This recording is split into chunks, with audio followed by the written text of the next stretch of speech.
Welcome back to Timeless Wisdom, where we explore the profound insights of Islamic teachings. Today, we're going to be delving into a fascinating chapter that unveils this whole concept of God's limitless power and how understanding that can really transform our lives. Right. And I'm excited to kind of unpack this with you because it really makes you think about, those moments where things just seem to fall into place almost miraculously. It is remarkable how these ancient stories hold such relevant lessons for us, even in like the modern world. Right. You know? Like take the story of Prophet Zechariah and Virgin Mary. Okay. It beautifully illustrates this concept of limitless provision. Okay. So Zechariah, he's entrusted with Mary's well-being, right? Right. He would bring her food necessities while she was in seclusion for worship. Yeah. Okay. But then one day, he discovers food in her chamber. Food that he didn't bring and had never even seen before. Right. It's a moment that challenges our understanding of how the world works. Right. What's fascinating here is how this story disrupts our usual reliance on cause and effect. Right. You know, when Zechariah questions Mary, her response is profound. Yeah. They are from God. God provides limitlessly for whomever he will. Right. This verse, 3.37, is pivotal in understanding God's power. It reminds us that his provision isn't bound by the laws of nature or logic as we perceive them. It makes you wonder, doesn't it? Yes. How often do we find ourselves in situations that seem impossible, yet somehow a solution appears? Right. Could these be instances of God's limitless provision working in our lives, even if we don't recognize it? That's an excellent point. This story prompts us to reflect on those unexpected moments of help or support. Right. Could those be examples of God's limitless provision manifesting in ways we may not have considered? Now, while the story highlights God's infinite power, it also underscores another crucial aspect, vigilance. Okay. Despite knowing Mary's piety, Zechariah still questioned the presence of the food. That seems like a significant detail. It is. Zechariah's questioning isn't driven by suspicion, but by a sense of responsibility and a keen awareness of the potential for corruption. Right. You know, it reminds us that transparency and proactive inquiry can prevent wrongdoing from taking root. Okay. Both in society and within ourselves. So it's not just about questioning others, but also about self-reflection. Right. Ensuring that our own actions and acquisitions are ethically sound. Precisely. If we see sudden wealth or possessions that seem beyond someone's means, it's wise to inquire about their source. This isn't about judgment, but about upholding ethical standards and preventing corruption from seeping into our lives and communities. This idea of vigilance as a means to prevent corruption really resonates with me. Yeah. It's like that saying, sunlight is the best disinfectant. Bringing things into the open can often prevent issues from festering. Exactly.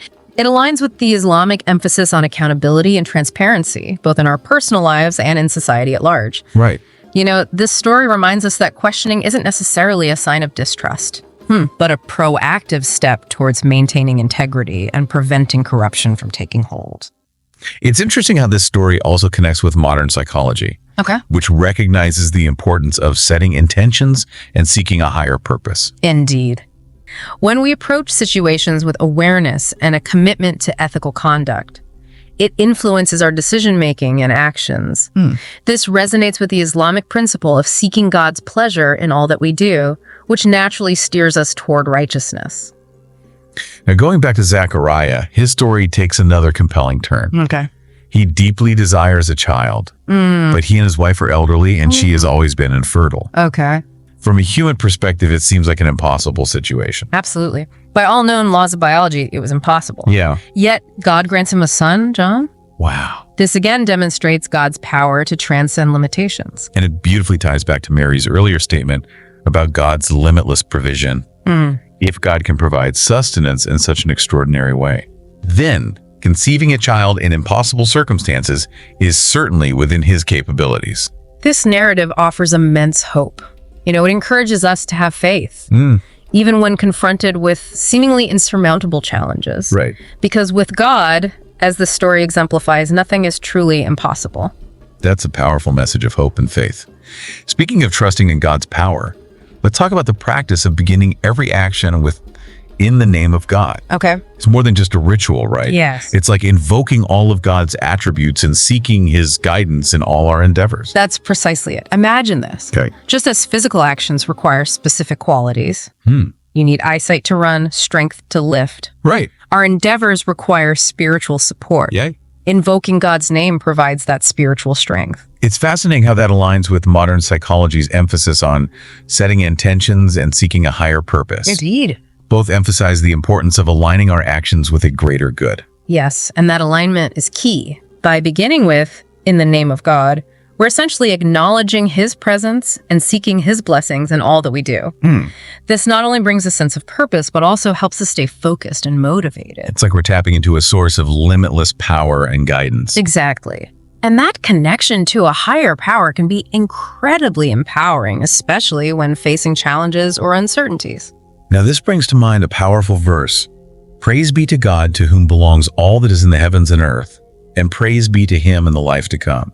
He is the all-wise, the all-aware. 34.1. Okay. It really emphasizes the vastness of God's dominion and his knowledge of all things. This verse highlights a crucial point. Okay. Those who solely chase worldly gains limit their rewards to this life.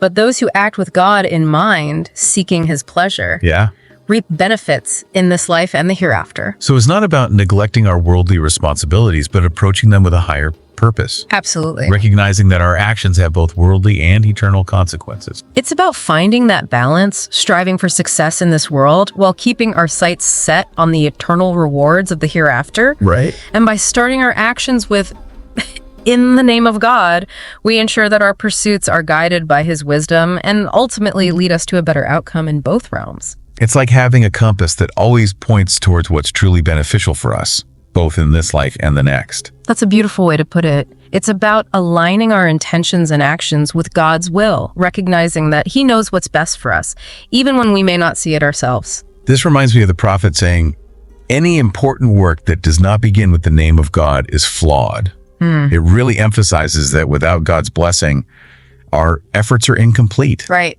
We might achieve worldly success, but true fulfillment remains elusive. That's such a powerful reminder. Worldly achievements without God's blessings are like a beautiful structure built on a weak foundation. Okay. It may look impressive for a while, but it's ultimately unstable and unsustainable. So the question is, how do we consistently invoke God's name in our daily lives? Is it just about saying the words, or is there something more to it?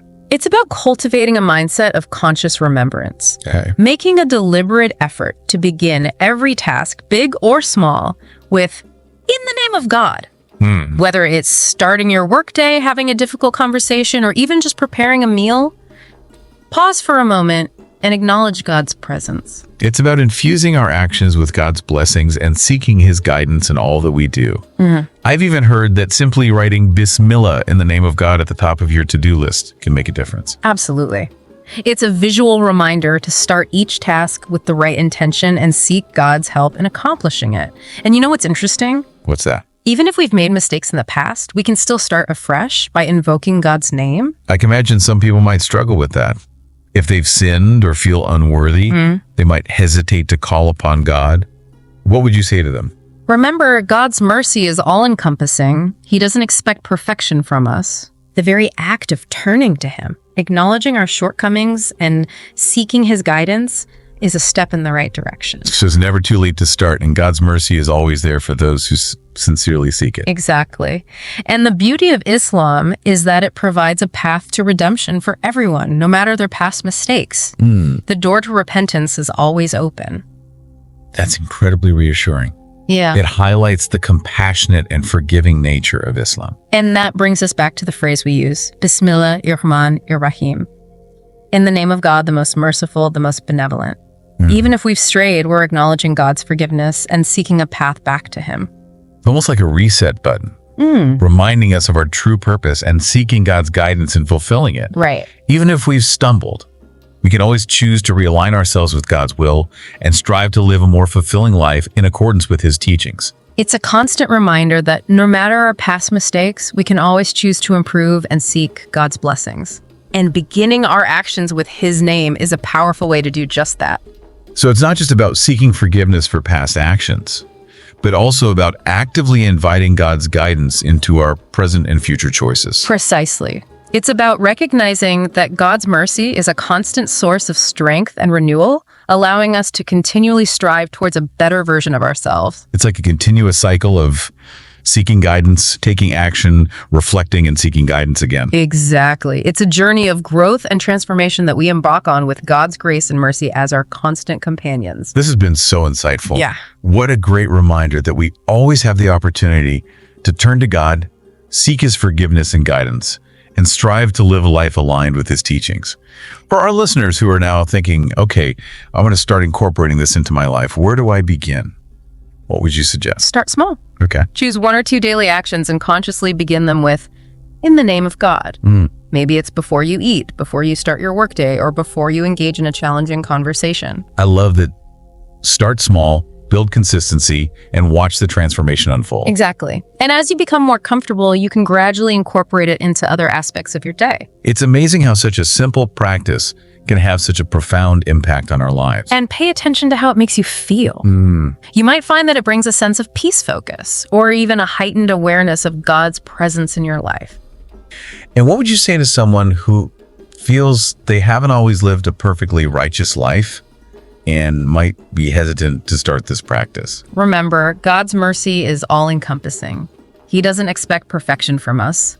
It's about the effort, the intention, and the sincere desire to improve. That's so reassuring.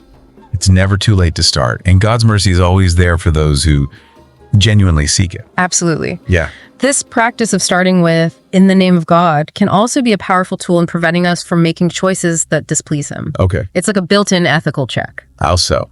Think about it. If you're about to engage in something that goes against your values or God's teachings, and you pause to say, in the name of God, it creates a moment of reflection. It's like a gentle nudge from your conscience, asking, wait a minute, does this align with who I want to be? That's fascinating. It's like activating our inner compass, helping us stay on course and make choices that are in harmony with our beliefs and values. Precisely. And that pause, that moment of reflection, can be enough to prevent us from making choices we'll later regret. It's almost like having a guardian angel on our shoulder, gently guiding us towards the right path. It is a form of spiritual guidance indeed. By invoking God's name, we invite his presence into our decision-making process and seek his wisdom to guide us toward what is right and good.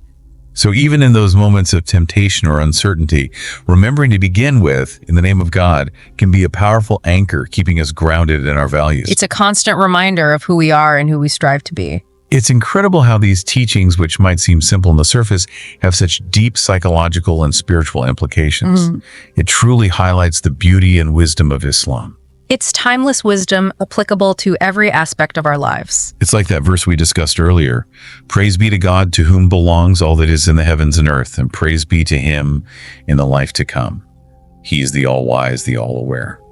That verse is a powerful reminder that true fulfillment doesn't come from accumulating worldly possessions or achievements. It's about recognizing that everything belongs to God and aligning our lives with his will. And by consciously incorporating in the name of God into our lives, we're essentially acknowledging that truth and choosing to live in accordance with it. It becomes like a guiding principle for our thoughts, our actions, and even our intentions. It's not just about saying the words, it's about embodying that awareness in every aspect of our lives. Precisely. It's about recognizing God's presence and seeking his guidance in every moment. So it's not a passive practice. It's an active engagement with our faith and a conscious effort to live a life that's pleasing to God. And that's where the real transformation happens. Right. When we make that conscious shift in our mindset, our actions naturally follow suit. This has been such an enlightening conversation.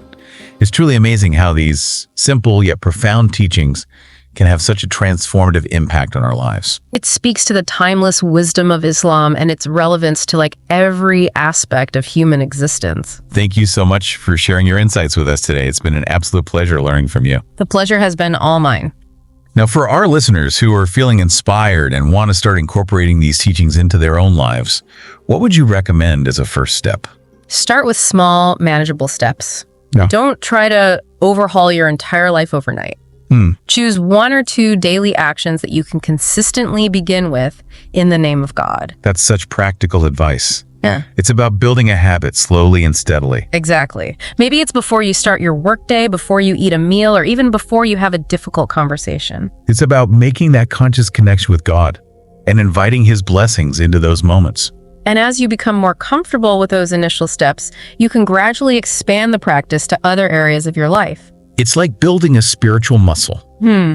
With consistent practice, it becomes stronger and more integrated into our being. And pay attention to how it makes you feel. Okay. You might be surprised by the sense of peace, focus, and purpose it brings.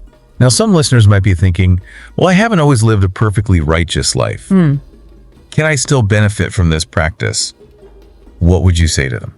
Absolutely. God's mercy is all-encompassing. Right. He doesn't expect us to be perfect. The very act of acknowledging our imperfections, turning to him, and seeking his guidance is a beautiful step in the right direction. That's such a powerful message of hope and encouragement. It's never too late to start, and God's forgiveness is always available to those who sincerely seek it. And you know, this practice of starting with "in the name of God" can also act as a powerful deterrent against actions that go against his teachings. Oh, so?